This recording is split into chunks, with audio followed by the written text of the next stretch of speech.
Good afternoon. Thank you for joining us today. My name is Michael Graham. I'm a board member with the National Transport. Is this not working? You gotta be closer. Okay. My name is Michael Graham. I'm a board member with the National Transportation Safety Board. Joining me today is our investigator in charge, Brian Young.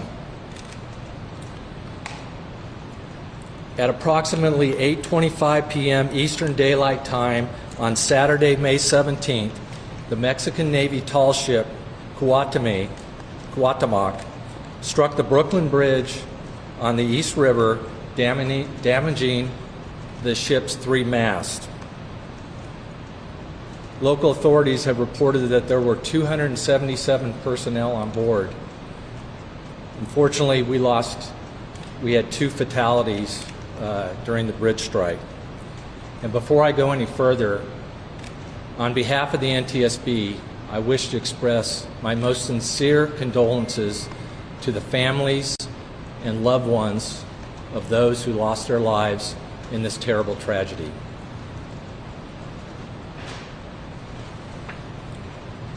The NTSB arrived on scene late yesterday afternoon and throughout the evening, and our first day on scene was this morning, starting today.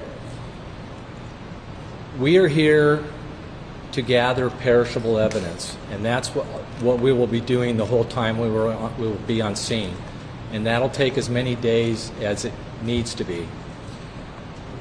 This is the start of a long process. We will not be drawing any conclusions. We will not speculate. We will also not be determining the probable cause while we're on scene. The information that we provide today, is preliminary and is subject to change throughout the investigation. What you can expect from us is within 30 days we will have a preliminary report. A normal full investigation, which this is for an accident, our investigations take normally between 12 months to 24 months, with one stipulation. If we see some significant safety issue during the investigative process, we could put out an urgent safety recommendation for that issue. We will be looking into three main areas while we're on scene. First being the crew and the operation of the crew, the vessel and the condition of the vessel, and finally the environment, and that includes the weather, the wind, the current, the tide, and the operating environment of that.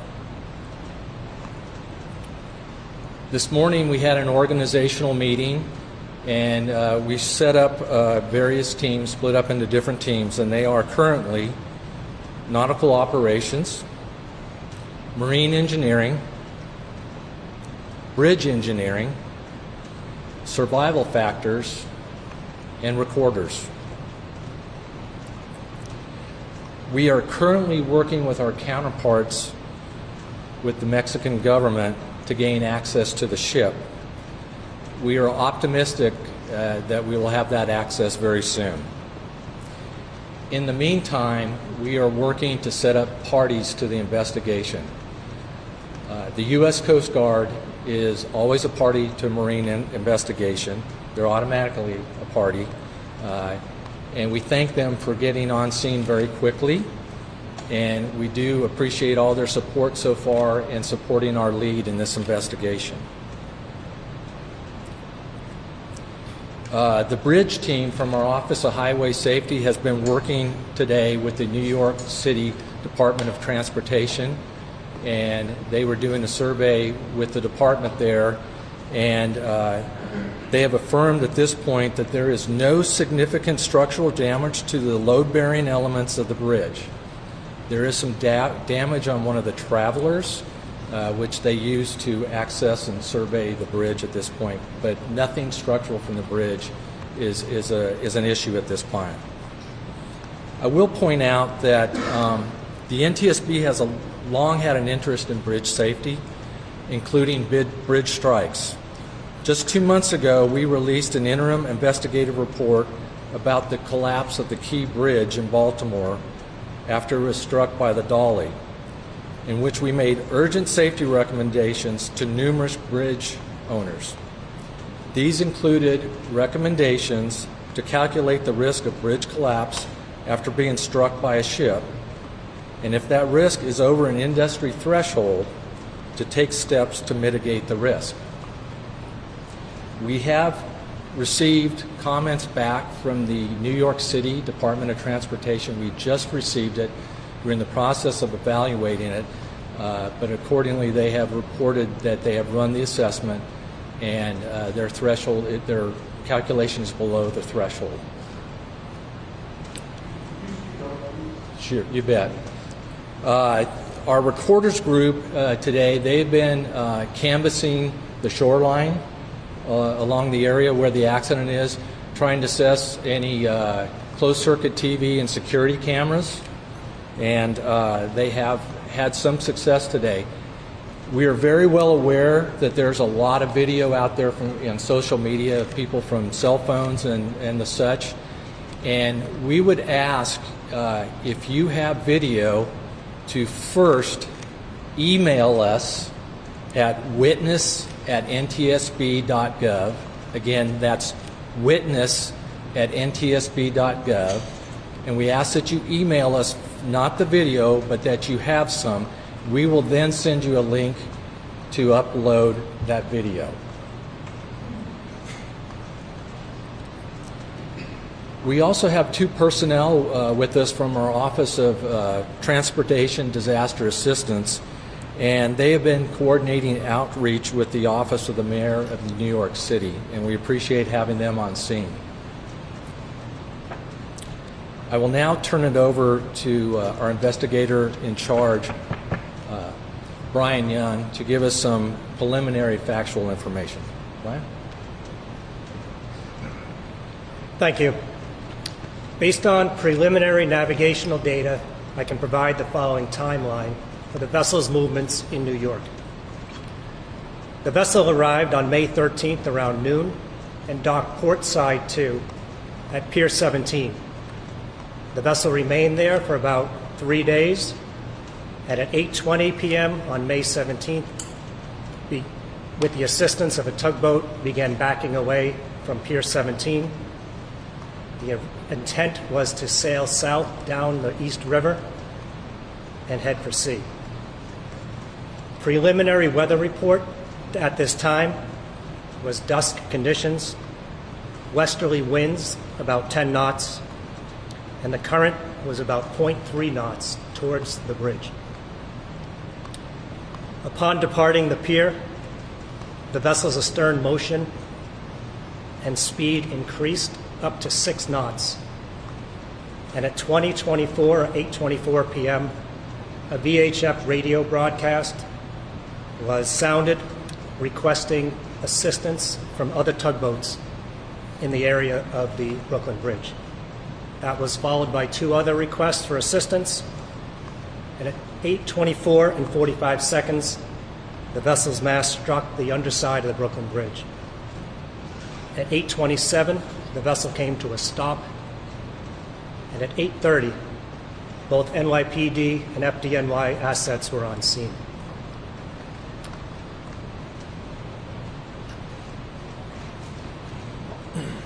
Thank you, Brian.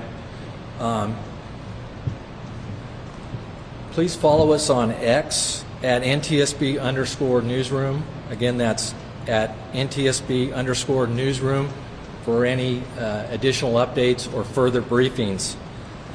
And before we get to questions, I want to thank all the first responders who were on scene, and they were on scene very quickly within 5 minutes of the bridge strike. And I'd also like to thank the ongoing coordination by the New York City Emergency Management. We appreciate all the work that they do and all the first responders. I'm going to take some questions, and before I do, I would ask that you raise your hand, and when I call on you, please state your name and affiliation, and we will do our best to restate the question for everybody in the room. First hand right there. Hi, Lauren Luster, WABC TV. In some of the video, we see a tugboat. We don't see it covered, but this is as it's leaving Pier 17. Can you talk to the role of that tugboat and whether it was helpful or perhaps even harmful in the movements of the small ship? Thank you. The question regards the status of the tugboat alongside the vessel. As far as we know at this time, the tugboat had assisted the vessel moving off the pier, and part of our investigation will be to look into the tugboat's policies and procedures for the operation once helping the vessel get off the pier, what its guidance would be and what its the job it would have to do. Right here. Hi there, Chris Van Cleve from CBS News. Two questions. Any sense that there's a data recorder, a voice recorder on this ship to obtain? It sounds like from your timeline, whatever went wrong happened very quickly after that tugboat got it out of off the pier. Is that right? The first question was about any recording devices on board the vessel, such as a VDR, a voyage data recorder. Our recorders group, once getting aboard the vessel, will make a full assessment of any recording devices, and we will capture that information and retrieve it. And the other question was, it was approximately 5 minutes from the time the vessel started coming astern to the time they struck the bridge. Yes. So you don't know at this point if there's a recorder? We don't know at this time, not yet. Right here. Two questions as well. Number one, why wasn't the ship towed out of the harbor towards Bay Bridge? Why did you decide to opt using a towboat? And then, as far as what you're exploring is what might have caused the ship to hit the bridge, has there been any discussion over whether this was an engine failure or anything else that might have led to this happening? Okay, I read about 3 questions in there. Would you ask the first one again? Yeah, of course. So the first was, why was the ship towed out of the harbor towards Bay Bridge? Why the decision not to use a towboat? The question pertains to the use of a tugboat departing the harbor. Again, we are going to be, as part of our nautical operations investigation, where we look at the procedures on what is the normal operation for a tugboat assist departing a pier and leaving the harbor. Thank you. And then as far as what you might be exploring as the potential causes that may have led to the bridge, has there been any sort of discussion over whether this was an engine failure or what might have led to this happening? The question pertains to a possible cause of the bridge strike, possibly as an engine failure, and we have an engineering group led by myself, which am an engineer, and we will look at the status of the engine. We'll look for any failures, we'll look for engine inspections, and we'll talk to the crew on what may have possibly occurred with the engine. And additionally, if the engine has any sort of ECM or electronic control modules, we'll grab that electronic evidence as well. We need to go to somebody else. I will also state, too, we haven't had a chance to do any interviews at this point.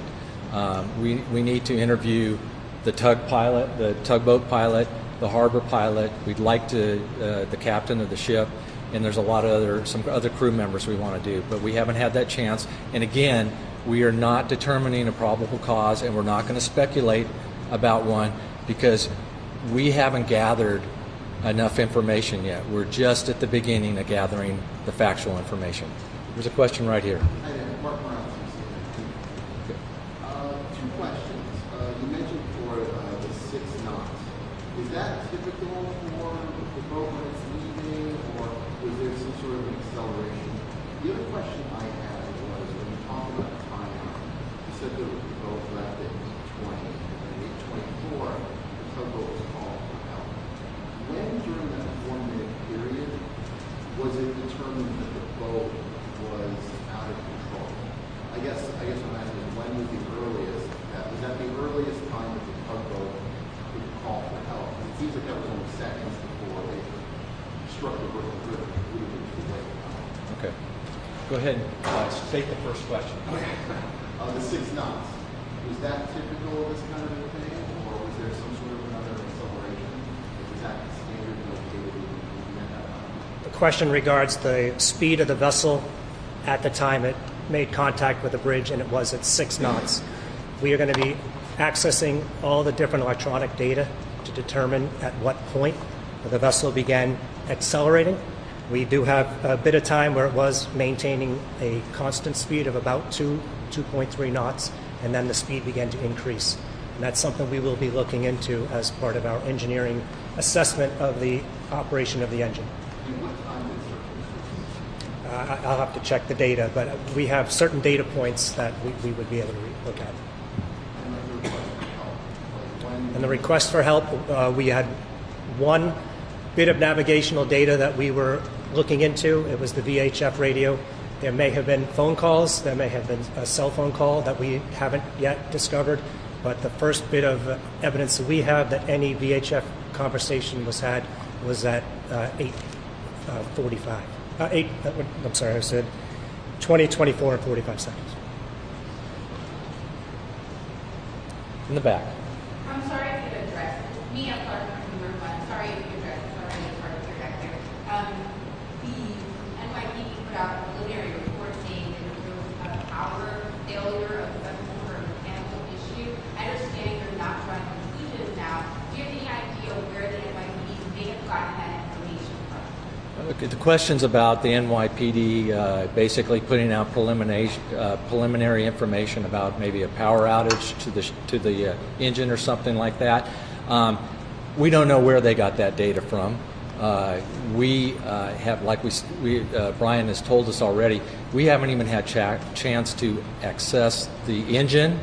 So we don't know that. We haven't had a chance to look to see if there's any recorded data or anything like that. So we're not sure where they got that from. But that'll be part of the investigation too. If somebody has information like that, where did they get it from? We don't know at this point. Okay, let me come back up. Back in the back.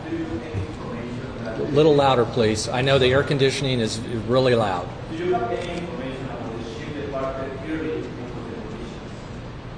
I'm sorry, say it again. So, do you have any information that the ship departed early, that it was supposed because the weather conditions? Ship. Okay.